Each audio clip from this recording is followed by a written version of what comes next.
Hello everyone, if you wanted to know how you can validate Hytale's files, then you have come to the right place because in this video I'm going to show you how you can verify or validate your Hytale's files easily. So first off, what you're going to do is you're going to close out the Hytale launcher, and after you're done closing it up, then you're going to open up your start menu, you're going to write here run, and then you're going to write here app data.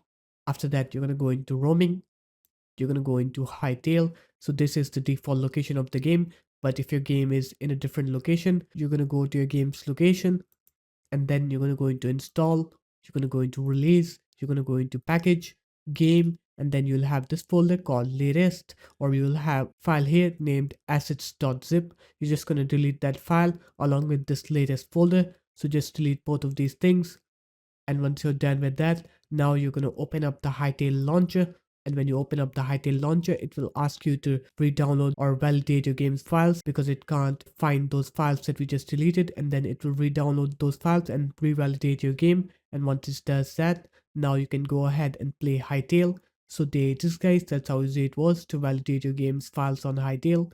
If you guys found this video helpful, make sure to leave a like, comment, and subscribe to the channel. And I'll see you in my next video. Peace.